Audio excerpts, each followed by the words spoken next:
I saw a picture of you as a kid, and I think you had that haircut. That picture was much later. Very though. close. That was much later. You had a similar haircut, though. Yes, the Eddie Furlong one was like, okay, close enough. I think I was like 17 or 18 in that picture. Probably I sent you. Yeah, that was a pretty similar haircut. So the Eddie Furlong joint would have been like 11 or 12.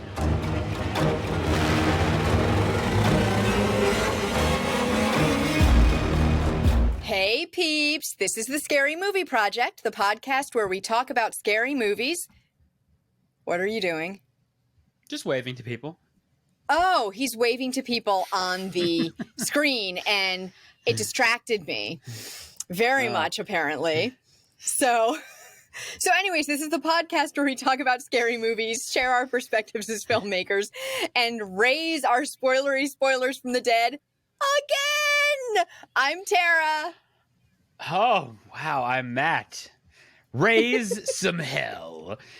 A teenage boy and his father moved to his recently deceased mother's hometown in Maine, where they encounter the ancient Native American cemetery with the power to raise the dead. Pet Sematary was so much fun. We had to do Pet Sematary 2 tonight, people. That's what I'm talking about. It's our Halloween series event, so we had to do the second one. So first of all, let me say happy Halloween, because it's almost here, you guys. I'm so excited for it. Yeah, it's I it's can't good times. wait. I is. can't wait. Matt, are you going to dress up this year? No, I don't dress up. That's not part of my Halloween. What? No, it's not. What do you do? I mean, I'm old school, like, Samhain, Celtic, pagan Halloween. It's about the changing of the seasons. It's about the dark and the light and the threshold of the dead, the veil between the living and the dead being as thin as possible. Mm-hmm. Mm-hmm. That's my Halloween. But I love. I do both. Right, but I love a good do party. Both for me. I love to watch the kids go trick or treating. I mean, that's great. Everything. I love everything that it goes with it. I just don't do all of it. That's all. Yeah, I love when kids come to our house. Yeah, I like to sneak up and then open the door really fast and be like, bah, at them. Nice. Yeah. So, I mean, I like to scare the kids. Rewind the clock to when I was 10 years old. It's whenever, I'm already planning my costume in June. I mean, I'm ready to go, right? Yeah. Oh yeah, sure. Yeah. I'm ready. No, I don't. But what's crazy is the thing is that, what's amazing about Halloween too is that, everyone thought it was always a holiday for children, but the reality is it's become one of the most, probably the biggest adult holiday, quite frankly, nowadays. Now it is. Pretty much, probably, yeah. It really, I mean, yeah, I'm going to be celebrating it. It's my favorite day of the year, and I'm not 12, I'm not 8, I'm not going trick-or-treating, but it's the best day of the year, right? So it is. I mean, undeniably the best day of the whole year. But you know what? Our audience already knows all these things. They already know it's our favorite day. But we're preaching to the choir. You guys know how much we love this. Everybody here loves Halloween. Yeah, exactly. So let's get into the movie.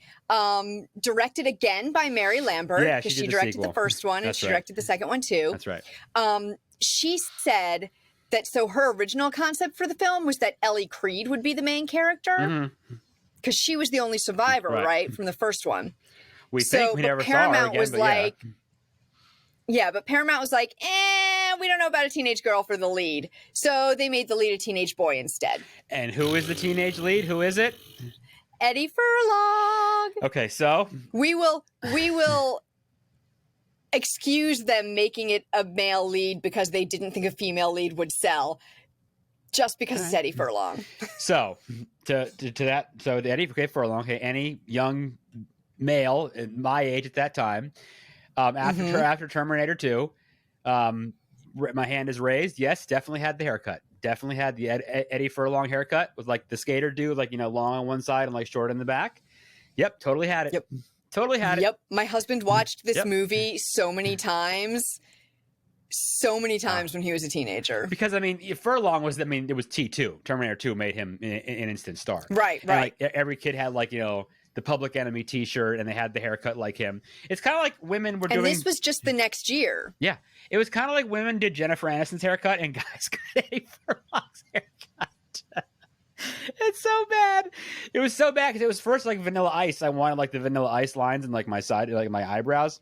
And then, yeah. that wasn't going to fly up. That wasn't going to fly. But I was allowed to get the Eddie Furlong haircut a couple years later, so I'm happy for that. Wait, is that? I saw a picture of you as a kid, and I think you had that haircut in it. That picture was much later, Very though. close. That was much later. You had a similar haircut, though. Yes, the Eddie Furlong one was like, okay, close enough. I think I was like 17 or 18 in that picture, probably I sent you. Yeah, that was a pretty similar haircut. So the Eddie Furlong joint would have been like 11 or 12 years old. So we got it by a couple of years, but it is pretty close. Oh yeah, for sure. I think it's pretty close. Yeah. You gave it a reprisal. Yes. A reprise. I don't think it'll be reprieved ever again. Probably not. Oh. Probably not. I don't know. It's pretty good though. Someday we'll be like 90 and all these kids will have the like Eddie Furlong cut and we'll be like, Yeah. Eddie Furlong these days, things could be better for him, but it's all good. I think he's doing well. So. Yeah. I don't really know what he's doing these days. I just know he's gotten a little chubby. He was gonna be. Hey, I'm not gonna get on you for that. He was gonna be at a Monster Mania once that I was going. I actually really, really wanted to meet him. Like I really wanted to meet him. And he had to cancel. He was doing a shoot for something else. So, but he did his thing. He made his money. Good for him. But yeah. He's not. So this movie, okay, is it great? Certainly not. Is it going to win an Oscar? By no means. But for some reason, it's fun. Yeah, like it's so much fun. I've probably seen it like 6 or 7 times, seriously. And when it's on TV, I just kind of watch it for a while, and it's just like entertaining. Yeah, that's the quickest elevator pitch way to put it. I think Pet Sematary 2 is more fun than the first one. Okay, that's an interesting way to look at it. Like, is it more fun? Yeah, there's not a lot of fun about Pet Sematary, maybe the original. I think it's kind of more entertaining and fun. Yeah, I read some critics review once saying it's like a big long, it's just a longer episode of Tales from the Crypt, sort of. And I guess I can kind of understand what that means, but yeah, it has some pretty gnarly, some pretty awesome kills. That's for sure, right? Yeah, that is true. That is absolutely true. And like the best bad guy. Yeah. So, what's the actor's name? Was that Clyde? Right, Clyde. Oh, Clyde, who was in Roseanne? Is it Clyde? Yes. No. Yeah. That the kid that rides the dirt bike, right? You're talking about? Oh yeah. No, he's the kid. Yeah. No, what's the stepdad's name? Oh, the stepdad's name is oh geez. He does the Maine accent pretty well. Oh, Gus. Yeah. Gus. It's Clancy Brown, Clancy right? Brown. It's Clancy Brown. Gus. Yep. Gus is the sheriff. Yeah. And I told that boy before, he better learn his manners. He does the Maine accent. You did that's a good him. Pretty well. It's not, it's not like Judd in the first movie, obviously, but it's not bad. There's just some silliness, of course. I mean, the fact that he dies and comes back and like the dinner table scene is just so ridiculous. And the fact that he's just like, oh gosh. Okay, wait. So talk about the dinner table scene. Okay. I mean, come on. So hold on. Let's go back for a minute. So Gus is the horrible stepdad of Eddie Furlong's friend. Drew. Oh, what's Eddie Furlong's friend name? Drew. Yeah. Drew, buddy. Yeah. So Drew is his stepson, and he's like so mean to him. Yes, he is. And then when he comes after them, Drew's dog doesn't accidentally, but Drew's dog kills him. Zowie. I love that name. And so they bring him back to life. And he's very different than the animals that got brought back to life. And he's very different than the people that got brought back to life in the first movie, right? Right. Because he's very weird and kind of dumb. Just slow. He's just slow. Yeah, he's kind of slow. He does weird things. He laughs at everything. He thinks everything is funny. Yes. He smells terrible. He smells terrible, of course. I mean, that makes sense. And no one seems to be like, oh, are you dead? Or what the heck is wrong with you? That would never happen. And nobody's like, why do you have a huge gaping wound in your neck? Right. Well, he puts the pad over it. That's where the dog. But nobody asks him about it. His wife isn't like, what the hell did you do to yourself? It's so ridiculous to think that would actually happen. Right. Well, anyway, I mean, whatever. Yeah. Nope. Just. But, and then of course, so the dog is Zowie, right? So Oh, and I'm sorry. And he Hold shoots on. the damn Can we dog. talk about one other thing that he does? What? Shoots the dog? Can we talk about one other thing that he does that is so disturbing to rabbits? me? Well, he shoots the dog when he's alive. Yes. The dog, shooting And the he dog kills is the dog, horrible. yes. But when he comes back The dead, rabbits. Right? the rape scene. Oh, with the wife. Yes. With his wife. Yes. That's so fucked up and disturbing. Yep. Getting raped by a And dead apparently guy. it was originally written to be even longer and like more Yeah, graphic. I don't need that. No one needs to watch that for like multiple minutes. No. And the rabbits are pretty awful too, but apparently that was puppets Oh, okay. Well, that he was snapping their necks. Better like, not been real animals. Yeah, that would have been a problem. yeah, well, yeah. So that scene where he's killing the rabbit and ripping the heads off him, what is the song that's playing in that one scene? Do you know? Oh, for Pete's sake, no. Great band. L7. Shitlist. Okay. I don't know. L7 Shitlist. We always, Nice. I think we got away from music for a while, and in these episodes we used to talk about that. L7 was a great metal band back in the day. I don't know if it was all women, right? I don't know if you ever listened to L7. Oh, nice. Yeah, they were no, awesome. I didn't. They have a great song called Shitlist. It's in that movie. The reason I remember it so much, it's a good song. It's a great song, but it's the opening scene of Natural Born Killers too, where they're at the diner and she's, are you flirting with me? And they go and they kill everyone in the diner. Shitlist plays in there too. So Okay. now, L7 kills it, man. Look them up. They're great. They're a great band. Okay. My husband probably knows they're them. awesome. The other cool scene that I remember, this is my sports obsession that goes deep, right? So that scene, The hockey game on TV? Yes, exactly. So yeah, I put that trivia down just for you. Okay, so you know what? Ask me the question then. So this will probably lead into what I was going to say. So I want you to tee it up for me then. Oh, okay. Wait. So what if I ask you which team is playing? Okay. So now this is no research done. Okay. This is just listening and watching. This is me telling you this. I could be very wrong about this, right? Because you seem to have the info here. I've never actually looked this up. So my favorite college hockey team is the University of Maine. Okay. They live in Maine. I'm assuming we're watching University of Maine hockey game. I could be. It could be. Okay. So it is close. So it is a minor league. It's a minor league team then. I'm guessing, right? Okay, then. It is. Now. It's a minor league team. What is the name of what is the game they're watching? Do you know the name? Not, then. It is the Maine Mariners. Oh, the Mariners. They play at the same arena where University of Maine plays. It is file footage from a broadcast of them playing in Portland, Maine. Maine. They play in Portland. Okay. Yeah, Maine Mariners. Now. Yeah, and so it's from they played there from 1977 to 1992. Yes. So it's just file footage of them Now, playing. here's the other cool part that I'll they tell were you. affiliated with the Bruins. Yes. Well, yeah, and now the Providence Bruins are the Bruins AAA team. Here's the other cool part about it. Was there anything else you wanted to mention about it so I don't jump you there? Well, there were the commentators. Okay. One of them is Joe Beninati, isn't it? Yes. Yes. How do I know that? I know that voice because I live in Arlington, Virginia. One of my two favorite NHL teams is the Washington Capitals. Joe Beninati is the play-by-play voice of the Washington Capitals. Yes, it's him and Frank Fixaris. I don't know Frank Fixaris. And they were the actual play-by-play and color commentators for that franchise at the time. I am so happy. We talked about. I was gonna get. I had no idea you had the. I had no idea you had the trivia. I saw that trivia and I was like, I'm writing this down just for Matt because he's such a sports fan. So, okay, so I got University of Maine. Okay, that's fine. But yeah, Joe B. They call him. So Joe Beninati and Craig Laughlin do the Capitals play-by-play. They've been doing it for my God, as long as I can remember. So yeah, he used to call. Well, there you go. So you can hear Joe Beninati now. And you can hear him then in this movie.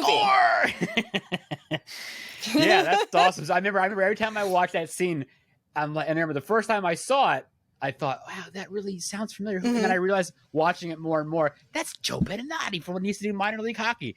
Amazing. Great. My favorite part of the show. It is. I'm glad we did that. It absolutely is. Those are my two.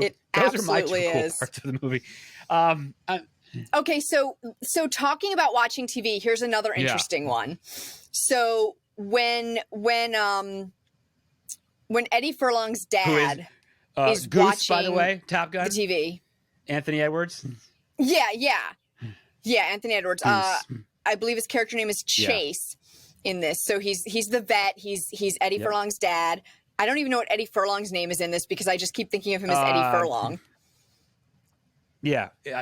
That's probably, we should probably remember his name. Yeah, I just keep thinking of him as Eddie Furlong. It is, it's Jeff. Jeff. That's it's right, Jeff. Jeff and his buddy is Drew. It's Jeff. See, but he's just Eddie He Furlong is. to me. No, like, he's anyways, he's John Connor. So his dad. He's John Connor from Terminator 2. Well, yeah. So his dad, Chase, is watching the TV, and he's watching his dead wife, right? Because she died in the beginning of the movie on set. She's an actor. Yes. What was her name? Yeah, and he's watching her in a movie. Renee. So he's watching her in a movie, but that movie is a real movie, Once Upon a Time in America, that the actress who played Renee was actually in. That's a great movie. Who is the actress that plays her then? Darlene Flugel. Okay, I did not know that. That is very good trivia. Wow. Okay. So they actually already had a film that she was in, and they just used the footage from that. I never know that. That's amazing. To be footage of a movie that his wife was in before. I love it. That he was watching. Isn't that funny? In all the times I've watched it, I've never known that. Yep. I thought that was really cool. Oh man, what's his face? Clyde, the kid that the bully. He was in Roseanne a bunch of times. And he was a teen. Yeah, he definitely looked familiar. He did a bunch of shows back in the 80s and 90s. Yeah, I don't know what he does now, but when he gets killed with the motorcycle and he pulls him by his scarf and it runs his face through the bike, that was great. Yes, that was and then he comes back gross. And then when he kills him at the end, when he puts the electricity, he takes the power outlet and sticks it in his head and his head explodes. Oh, hey, yes. Junior. I don't know that your head would explode from but it was great to see it. Yeah. That kind of stuff, continually burying these people and bringing them back is really ridiculous. Stop doing that. Well, I think part of it was that I think Mary Lambert said she was interested to look at doing this over and over again. The reasons why a teenage kid would do stuff like that. That because with the first movie, it's that parental desperation, right? When your child has died and you're horribly distraught. It's desperation. With this kid, it's almost like well, it might work. Could I do it? And they just keep doing it because they're dumb kids. Is this more like a teen movie or almost, right? Kind of thing, right? Yeah, I think that's part of it too. This kid, he's 12, 11, whatever, 13 years old. The poor kid watches his mother electrocute and dies in front of him. Oh my God, how do you deal with that? And he meets this other kid who's just, got a lousy life. Poor kid's dog gets killed by his stepdad. These kids don't have it great, man. They're bullied by this one dude. Kind of sucks. So you kind of feel bad. You kind of feel bad for these kids, right? So, yeah. So what I don't get about the bringing people back, right, is that we know that Eddie Furlong wants to bring back his mom, right? And he's preparing the attic to be for his just mom to come back, right? Chair waiting for her. But what I don't get is why Gus brings her back. Because Gus is the one who goes and says, I have approval to dig her up. So Gus is the one who actually raises her or takes him out there to do it at least. I don't know. Oh yeah, because he points that he's like the is he the gatekeeper now? Is he the guard now? I don't know what you call him now, but he's right. I guess maybe he just wants more dead people out there. Yeah, the term for him is just blanking on me what his role is at that point, but yeah, I just don't understand his motivation there. It's kind of surreal, some of those scenes though, going back to the actual burial ground and stuff, and it's kind of scary. It's kind of this movie. I wouldn't say this movie is scary by any means. Maybe there's scary moments and stuff like that. I love the scene when he goes to the taxidermist. Oh, and all those animals are actually taxidermied, but the little pug dog that Right. he's doing is actually is like a Okay. puppet or But something. when he tells him that kind of the little dog where Right. he's popping the eyes out, he's like, no, it needs to be Yes. blue eyes. And he's telling the story of, that's the same thing that happened to the Creed cat, or when it died for the second time. And he's like, get out of there. Yeah, and it's kind of like that spooky. Like, again, I think I mentioned, I just love the mythology of, like, what if there was really a place like this that existed, whatever. And to make the sequel, it's cool because I also love that scene. It's not the actual house, I realize. But when they're riding their bikes really fast, you see them, they ride their bike through the Creed house because the mailbox is out front. It has the sign that says Creed. Yep, That's they ride not past it. the Creed house. But Yep. those little things are very cool. And they, they go on Halloween night, they go out to the woods and they tell the story of, what happened to the Creed murders and things like that. It's like this scary ghost story, urban legend. And I like that part of it. And it's not a legend because it's real, because it actually happened, and there is a pet cemetery, there is a burial ground. So that part is cool. And how, oh man, the scene where the mother brings her two daughters back to the kittens, remember, in the kennel, and they're all shredded. Oh man. Oh, I have info about how they rough. did that. The scene right before the part wait. that I love also is Gus and his accent. He's not great, but it's a couple really good ones. Like when he's talking to Jeff about Mother and I used to go together, prom, whole 9 yards. and then he tells them one time about the funeral for her, and the press shows up, and here we go, and show a little respect, step back there, show a little respect, come on now, show a little respect. His accent it's not terrible, it's not Judd, but it's pretty good. Well, but he's the only person in the whole movie who does he's from one. there. Everyone else is from somewhere else, though, I guess, right? So, well, the kids. I don't think so. The mom grew and the up kids there. That's true. So yeah, he's the only one that really seems to have it. And all the kids except Eddie Furlong are from there. But yeah, it's not bad. It's a decent accent. So yeah, tell us. I thought it was pretty good. The kitten thing. Sorry, the one I have actually is the when Zowie comes in and chases the kitten. So they had to and the kitten goes under a little surgical gurney, right, to hide from Zowie. So they shot it in a bunch of cuts, so they were never actually together, of course. But they would have one trainer release the kitten, another one call it with food, sure, so that it would go run, and then the actor who played Drew had to open the door, and then the trainer gave a verbal command for the dog to speak, to bark, and then calls the dog to him, and Drew had to actually try to hold on to the dog and then let go. So the dog runs out of the frame. Yeah, so it's all it was very carefully staged. It's almost like stage combat. You have to be so careful with it. I'm sure that was probably not that much fun to do. Oh, I don't know. It probably took so many takes. Sure. Yep, probably not fun. Animals are always very difficult. Well, not always, but it's never. Oh, and then the rabbit cages. So how Gus rigs them so that they make an electrical shock. So that dog actually had a little thing that he had to push, like a little button he had to push that would set off the sparks. Interesting. That were just were just visual, but he had to be trained to push the button. Fun. Hey, dogs with are smart. His nose. They know how to do that stuff. So this was not shot in Maine, Georgia, I think. I believe it was Georgia. Yep. Yeah, I think it was supposed to be Maine, and then they were worried about winter weather, and so they moved it to Georgia. And they said apparently Georgia has very similar foliage to Maine. Makes no sense, but they shoot Halloween 2. Rob Zombie's Halloween 2 was in Georgia, and a lot of The Walking Dead for years. Most of half the show was in Georgia. So not the first rodeo, as they say, to be done in Georgia. Interesting. Yeah. Okay. Yeah. So apparently it looks like it. What else was interesting in that movie? Well, the end is great. Oh, I got one. Yeah. I got one. When Gus is driving down the road with yes, and trying in the to like big run them Jeep off the Wagoneer. road, and then they get hit by the truck.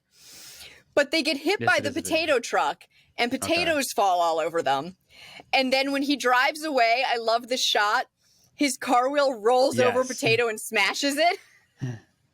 I just loved that little touch. Like they just got buried in potatoes, and he drives over potatoes. That was so Wagoneer, funny. Yeah, the old Jeep Wagoneer. Yeah, that was so good. Poor Drew and his mom. Pretty, and the end is weird. Like it's like the way they. Oh, with Jeff's mom. No, well, we did talk about that, but like the very end when they're showing like, you know, all these vignettes, you know, of like everyone that died. Like I don't really what get, are the cameos in the sky? Yes, this is not. I wrote that down. I was like, what is with the cameos? Video like, we're what doing? is this? Yeah, I don't. No, it really. Makes that really no to sense. me was like, okay, so did we watch a movie or are we watching like a? Yeah, are we now remembering? You know, for those that are no longer with us, like, what are we doing here? I don't get this. Right. But the last scene actually, I do like the end. Yeah, when she comes back and she melts and she's telling, "Dad is better. Dad is better." She says, "Oh man, Dad is that was better. Dad is she just starts better. melting. Oh my goodness, that was a pretty wild scene." Well, and she's trying to get Jeff to stay with her. Like, it's interesting because Jeff is the protagonist throughout most of the movie, but then there's a switch to where his dad is the protagonist. Yeah, he comes and saves the day. And then at the very, very end, Jeff has to his dad does as much as he can, and then Jeff has to save the day. So it's kind of a weird flip between who's the protagonist, because Jeff becomes bad for a little while because he wants his mom so much. I mean, he's just overwhelmed by right. But he is no longer the protagonist. He is no longer. He becomes kind of the bad guy. Yeah, he does, because he's all about trying to do whatever he can to be with her, and whatever gets in his way, he's going to stop the person. Yeah, I mean they kill the housekeeper. Kind of right? interesting. Or the mother kills the housekeeper, right? Yeah, kills her. Yes, she kills the housekeeper. What else some memorable death scenes that happened. There were some good ones. Oh well, when Gus and the potato truck is my trying favorite. To kill Chase in the house, and he puts a screwdriver in his shoulder, right? Doesn't he? That was a good one, I think. Or did he shoot him or something? Oh yes, man, that's not great. So painful. Well, Chase shoots him a few times. He's dead already, so. Yeah. How did they finally kill him at the very end? Did he finally die? I don't even remember. What happens to him? Gus. No, Gus, the dad. Chase? Yeah, what finally happens to him? Oh, Gus? Oh, we said it earlier. Jeff takes I thought that was electrical wire and his head blows up. Wasn't it? No, I thought that was Gus. But maybe, okay. All right. I don't even remember what happens to Gus, to be honest. Oh, no. We've blanked on it, huh? Oh, no. Aren't we terrible? I'm just used to him being such a crazy running around the whole time, and you never really think much about it. Does Gus get away? He does at the end. I don't remember. I don't think so. Clancy Brown played him right. Let's see. Exhumed. I'm trying to remember. Yeah. Kills the housekeeper. Anybody else? Oh my gosh, you guys, right? this is embarrassing. Can't remember every kill in the movie. Dad is better. He melts, of course. She melts. I'm sorry. She melts. The white mom melts. I'm trying to remember here. Also, mom dying on the film set. That beginning is really how hardcore. About that scene at the beginning where he's on the movie set and he's that was, man. I mean, what a terrible. That's pretty major. Yeah. That's pretty rough. Absolutely. Okay. And I have trivia for that part. The monster arm prop that they have when she's going down into under the the crypt or whatever. And so that is actually the arm of the skeleton on the pond really? in It. Okay. So it was from the movie It. Interesting. Oh, Yep, they the just reused 1990 it. the miniseries you're talking about, right? Oh, Yeah, maybe. that was a Maybe. good Yeah, miniseries. 1990. Yeah. I don't know if did you ever see that? Everyone, of course, has seen No, like I the haven't new seen ones the that they made in the last miniseries. couple of years, right? The book is really great. Yeah, the original miniseries with John Ritter was in it. That was really good.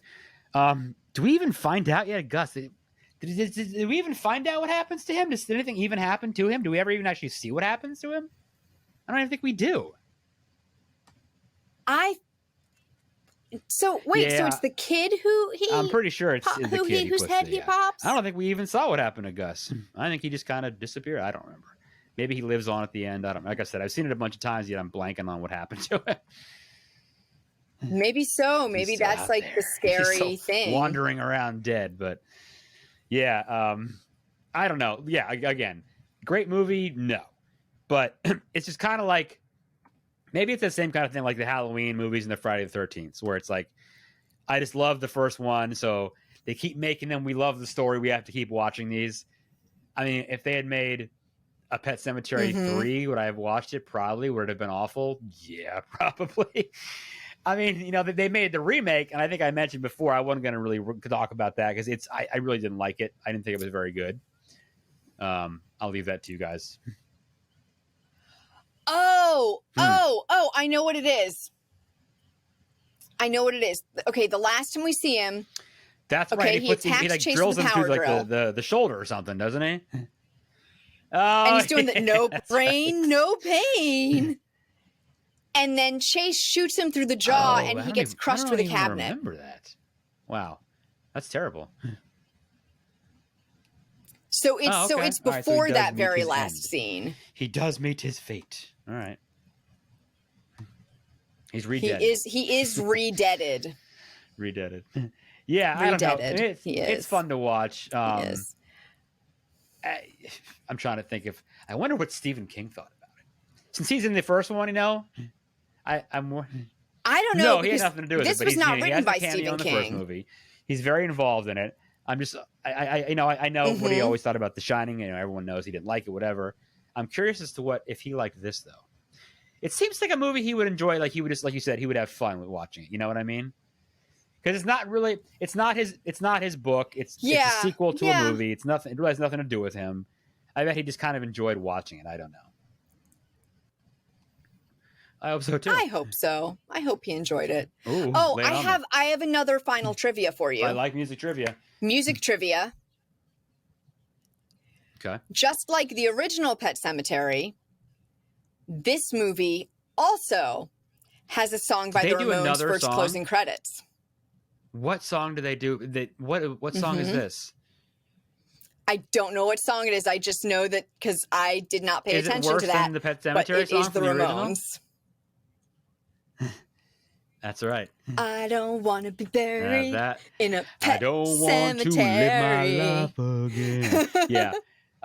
That's a terrible song. No offense, Ramones. You guys rock. But okay. I have to. No, I think they did a different one for this. I guess I was so turned off by that stupid, the vignette of the dead people, and I was like, I'm not watching this anymore. I'm done with this. I'm gonna look that up. Yeah, I kind of just turned it off, but that is what they did. Oh my goodness. So we got two music. Yes, we did. One, which is a song I love. Today. One song I don't like so much because I didn't even know that it was by the Ramones. So clearly I didn't care. Clearly I did not care. That's right. Did not even know. So friends and relishes. Countrymen. Friends and relishes. So next up, it's a surprise. We don't know what we're doing yet, so neither do you. There's good surprises. So we'll pick something great for you for November. We promise. Probably a good surprise, right? Yes. I think it will. It's true. I think this will be a good surprise. I think it will be. Maybe I won't let Matt pick this time. Not everyone is a home run. Sometimes some They are not all winners. The Guardian is not a winner. But I told you going into it, I didn't tell you it was going to be a good movie. So do not. No, but you did tell me I had to watch it, and that's bad enough. You knew it was crap. So yeah. No, I knew going in. I had to take a break in the middle of the movie and go get a snack and step away and then come back and finish it. You know, what can I tell you? Yeah. Yeah. But not this movie. This movie I watched all the way through because it's really fun. Yes. It's totally silly, but it's so much fun. So, okay. So, I'm going to say what I always say, everybody. Please subscribe to the podcast. Follow us, Apple Podcasts. Whatever else you're listening on. Rate and review us so more people can find us. Don't forget to send us your movie suggestions, your thoughts on the movies we've watched before so far. All those movies we've watched, you can send us stuff at thescarymovieproject@gmail.com. And you can follow us on Facebook and Instagram at The Scary Movie Project. Ooh. Oh, and if you prefer to see us while we're talking at you, you can watch us on YouTube too. Days, right? All the rage, yes. All the rage. So, happy Halloween, peeps, and peace out. The Scary Movie Project podcast is produced by Tara Garwood and Matt Lulich. Learn more at thescarymovieproject.com.